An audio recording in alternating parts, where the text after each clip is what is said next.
ఉన్నారండి. అగాధాలను వాడుకుని మతపరమైన విద్వేషాలు రగిలించాలని చూసిన వాళ్ళు ఉన్నారు. మతంలో ఉండే తప్పుల్ని ప్రశ్నిద్దాం. ఈ రోజు ఒక చక్కటి ఒక వేదిక మనకు వచ్చింది. ఏంటంటే మరి స్త్రీలను ఏ రీతిగా అయితే మనం గౌరవించాలో మరొకసారి మన బ్యాక్ టు మన యొక్క సాంప్రదాయాలకి స్త్రీల పట్ల మనం ఎలా ఉండాలో, అది ఏ స్త్రీ అయినా కానీ మతానికి కాదని చూడొద్దు, మనిషిని మనిషిగా చూడండి. ముందు క్రైస్తవ స్త్రీలేమో ఒకలాగా, హైందవ స్త్రీలేమో ఒకలాగా అలా చూడొద్దు. మీరు మీ వైపు నుంచి ఎవరైతే తప్పు చేశారో ఏమైనా కానివ్వండి, ఒక మతానికి సంబంధించిన వ్యక్తులు మత విద్వేషాలు రెచ్చగొట్టే విధంగా తప్పు చేశారు, వాళ్ళు సమర్థిస్తూ వస్తూ ఇంకా తప్పులు పెంచేస్తున్నారు. అట్ ద సేమ్ టైం సమర్థిస్తూ వచ్చి ఇంకా తప్పులు పెంచేస్తున్నారు. స్త్రీల మీద ఎటువంటి మాటలు మాట్లాడుతున్నారు అవి కూడా మనం ఖండించాలి కదా. అదే అంటున్నా మీ వైపు నుంచి ఎవరైతే తప్పు చేసుకుంటూ వచ్చారో ఆ తప్పుని ఇంకా సమర్థించి వాళ్ళు ఇంకా తప్పుని పేరేస్తున్నారు, ఇంకెక్కువగా పెంచేస్తున్నారు తప్పులని. మాటలు మాట్లాడినప్పుడు అది ఏ మతానికైనా వర్తిస్తుంది. మనోభావాలు గుర్తించడం లేదు. ఈరోజు శాలిం రాజు గారు మాట్లాడిన తప్పే. ఆయన పువ్వుల గురించి ఆయన చెప్పేటువంటి ఆ యొక్క క్రమంలో ఆయన వాడిన పదజాలం తప్పు. ఒక్క నిమిషం, మిమ్మల్ని యమునా పాట గారు క్వశ్చన్ అడగాలనుకుంటున్నారు, వినండి. పలానా చోట అక్కడ కొంటారు కొండి అంటే అక్కడ కొనే వాళ్ళందరినీ కించపరిచినట్టే కదండి. అది చాలా దుర్మార్గం. పాస్టర్ గారు తప్పండి. నేను అదే చెప్తాను మేడం. శాలిం రాజు ఏం సపోర్ట్ చేయట్లేదు, నిన్నే చెప్పాను. అహంకారం ఎవరిలో ప్రవేశించిన అది అగైన్స్ హ్యూమానిటీ. మహిళల్ని కించపరిచే ధోరణి అందరిలో ఉందండి. వ్యతిరేకం, ఆధిపత్య భావజాలానికి నిదర్శనం అనేది మనం ముందు గుర్తించాలి. ఒక్కసారి మీరు రాగండి. పాస్టర్ గారు మిమ్మల్ని క్వశ్చన్ అడగాలనుకుంటున్నారు యమునా పాట గారు. మీకు పాస్టర్ గారు ఇక్కడ ఒకటే ఒక ప్రశ్న.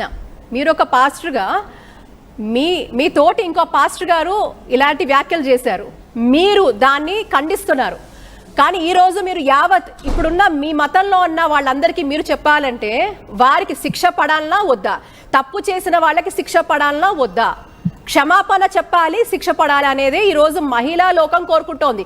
మతానికి సంబంధం లేదు, ఇక్కడ మహిళా లోకం కోరుకుంటుంది.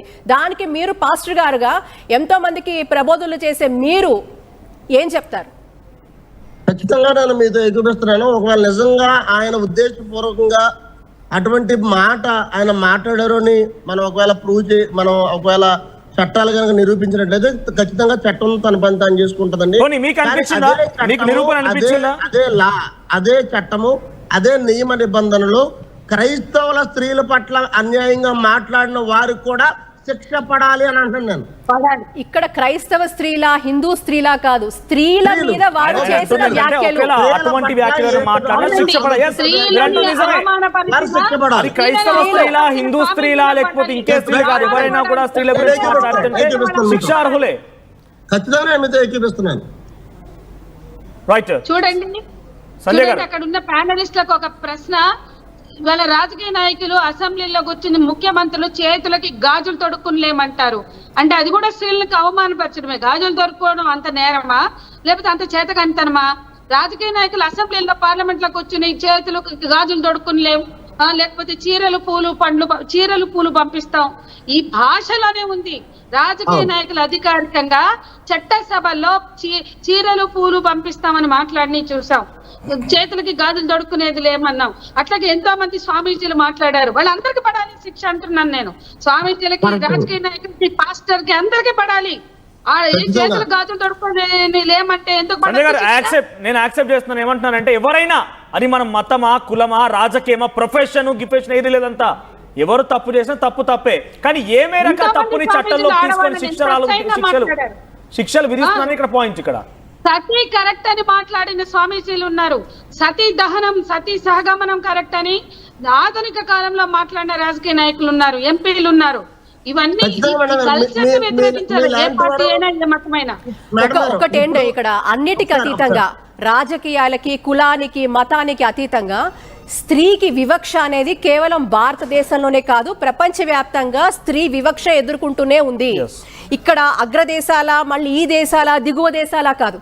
ఎందుకంటే కొద్దిపాటి పరిజ్ఞానంతో ఉన్న మనము వెళ్ళినప్పుడు, నేను ఆస్ట్రేలియాకి వెళ్ళినప్పుడు ఒక అడ్వకేట్, ఒక అటార్నీ చెప్పారు, abuse, verbal abuse, physical abuse ఓకేనా? ఇమోషనల్ అబ్యూస్ ఇది మహిళ పట్ల మతానికి, ఇది మైండ్ సెట్ అంటాను. ఇది ఒక మైండ్ సెట్. మహిళల పట్ల చూపిస్తున్న ధోరణి అనేది కేవలం ఒక వర్గానికో, కులానికో, మతానికో, ప్రాంతానికో, భాషకో పరిమితం కాదు. అమెరికా లాంటి దేశాల్లో కూడా ఎంతో మంది మహిళలు వివక్షకు, డొమెస్టిక్ వైలెన్స్ కి, అబ్యూస్ కి, ఫిజికల్ అబ్యూస్ కి గురవుతున్న వాళ్ళు. Not only emotional abuse or verbal abuse, ఒక ఫిజికల్ అబ్యూస్ కూడా మహిళ గురైతుంది. అది ప్రపంచవ్యాప్తంగా జరుగుతోంది. దానికి కారణాలు ఏంటంటే మళ్ళీ యాటిట్యూడ్ అండి.